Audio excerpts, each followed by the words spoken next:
it begins.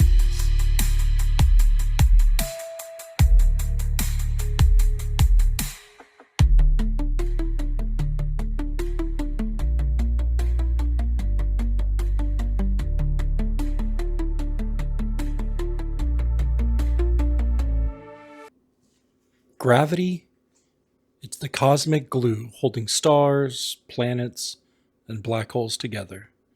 But what if our understanding of gravity is incomplete?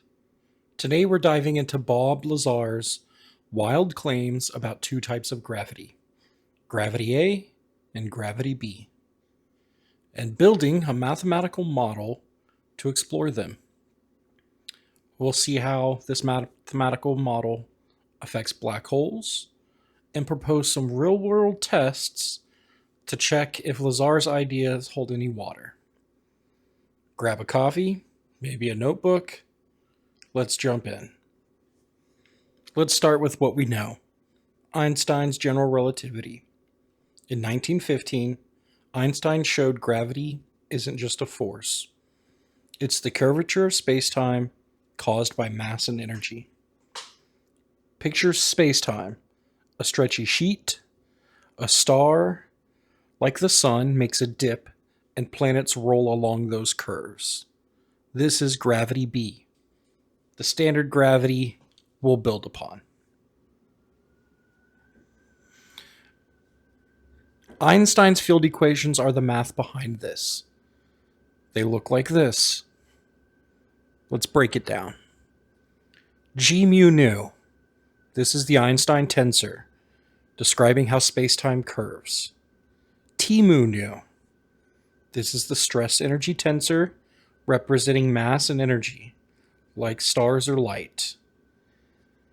8 pi g over c to the fourth ties them together with g as Newton's gravitational constant and c the speed of light. For simplicity, we've dropped the cosmological constant, which is tiny for black holes. These equations predict everything from orbits to black holes. They've passed every test so far. Now, meet Bob Lazar. In the 1980s, he claimed he worked at S4, a facility near Area 51, reverse engineering alien spacecraft. His bombshell? These craft use two gravities. Gravity B, the Einstein kind, and gravity A manipulable wave that defies gravity, powered by element 115 or moscovium. Anti-gravity propulsion? It's pretty wild shit. Lazar says gravity A creates waves that bend space-time at will, letting ships hover or zip across to the stars. Scientists are highly skeptical. Element 15 is real, but unstable, and there is no evidence for gravity A. But let's assume that Lazar's right. Let's try to build a mathematical model behind it and see what it tells us. To make gravity A work, we'll model it as a scalar field called phi. Scalar fields are like maps of values across space-time. Think of the Higgs field giving particles mass. Gravity A will tweak space-time's curvature, maybe even pushing it apart. Imagine space-time as a trampoline. A heavy ball creates a dip. That's gravity B. Now send a ripple through the trampoline to flatten or reverse the dip. That's gravity A. A field we can hypothetically control. The scalar field has energy described by its stress energy tensor. T mu nu to phi equals nambla mu phi nambla nu phi 1/2 g mu nu nambla alpha phi alpha phi. It gets dense here, but we're going to try to break it down here. So nambla mu phi is how phi changes across space-time. It's It's kind of like a slope. The first term is the field's kinetic energy, like how fast it's waving. The second term includes the field's total kinetic energy and its potential, V phi, which we can assume to be negative for anti-gravity, right? And G mu nu is the metric tensor that's trying to this space-time shape. Now we combine gravity A and B into a new field equation. So the field equation, G mu nu equals 8 pi g over c to the fourth times T mu nu plus T mu nu phi, right? So what this is saying is that the space-time curvature, G mu nu, comes from normal matter, T mu nu, plus the scalar field, T mu nu phi. And the scalar field has its own equation. You might recognize some Klein-Gordon here.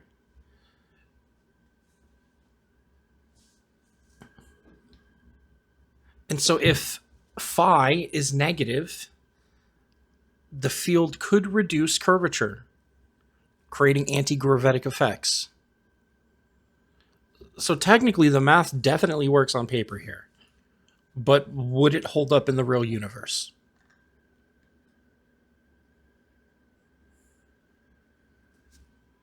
Let's push this a little bit further. What happens to black holes? Black holes are spacetime's ultimate curveballs, right? It's where gravity is so intense that not even light can escape. In standard relativity, the Schwarzschild solution describes how non-rotating black holes, or describes a non-rotating black hole. But with gravity A, things get a bit weird here.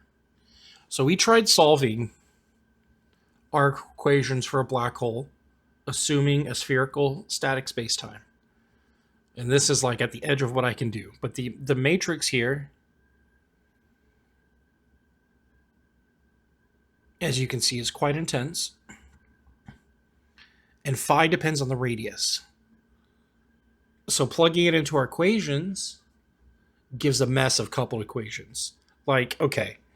And when I say a mess, here is the time component for the equation, right? This is the whole equation. This is the time component. Yep. Okay. So, super tough to solve exactly. I tried a constant phi, and that mimics some cosmological constant, not a black hole. A varying phi needs numerical tools that I just do not have or know how to do. But we can sort of guess the effects of what it might be like. So the scalar field might shrink at the event horizon as like negative energy counters the black hole's mass, which is definitely not something that's ever been discussed before. It could change how light bends, and this is definitely the most prominent, easy way to nullify everything I'm saying here as the ramblings of a crazy person would be if we found that the black hole shadow, which is like MH87, right? Or M87, not MH87. Like they've been taking pictures of that shadow. If that shadow doesn't exactly follow the Schwarzschild equation, there's a chance there's a gravity involved. And the other thing there here, this is much less testable, is it could mess with Hawking radiation and the rate in which black holes are evaporating. So let's move on to some like what I believe would be testable, easily testable hypotheses or predictions that could be nullified pretty easily. So like, how could we test it? If gravity is real, it should leave clues. So here are like 4 ways that I'm thinking someone with more education, more money, and more access could do than I, right? So I sort of already hinted this before, but at M87, the black hole shadows. So the Event Horizon Telescope has been taking pictures of M87 and Sagittarius A. If gravity A shrinks or warps the shadow, we would see it in those images.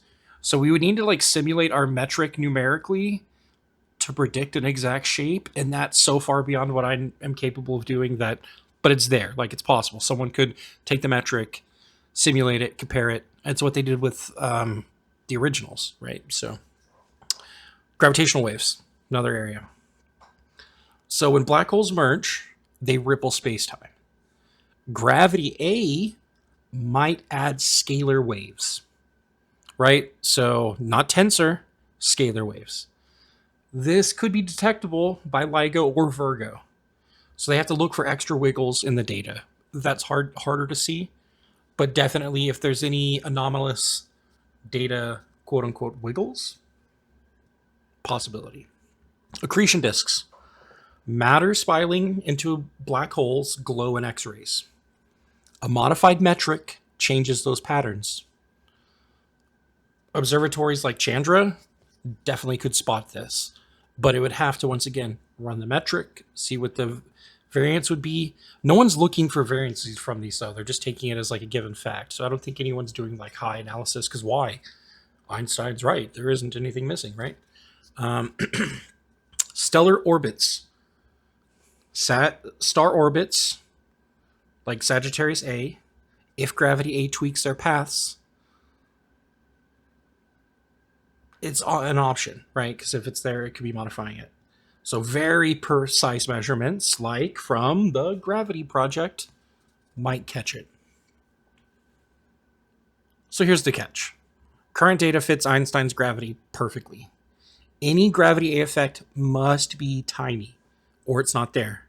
Still, future telescopes or detectors might find something. Bob Lazar's claims are a cosmic puzzle. Unproven, but a spark for imagination.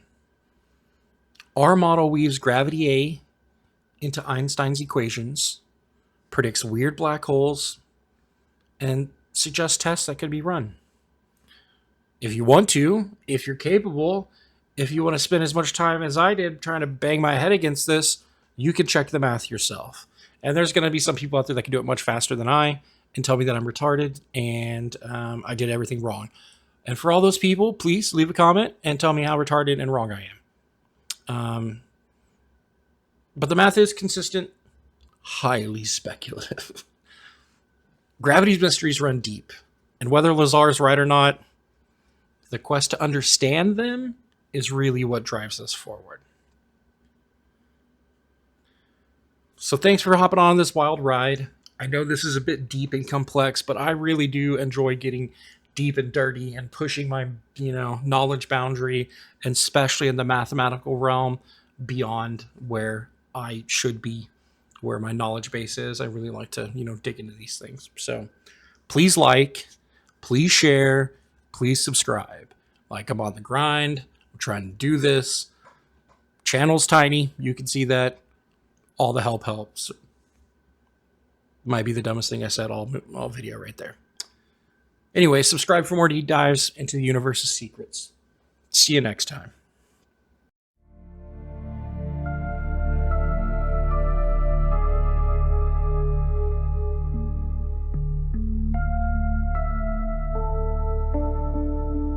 In the shadows of a coded maze, where whispers hum through the data haze, spinning threads of the unseen truth, sacred spiral uncovers the proof. Dive deep into the current's pull. The sacred spirals never fall. Layers peeling one by one, chasing secrets beyond the sun. Binary stars in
secret algorithms start to thrive.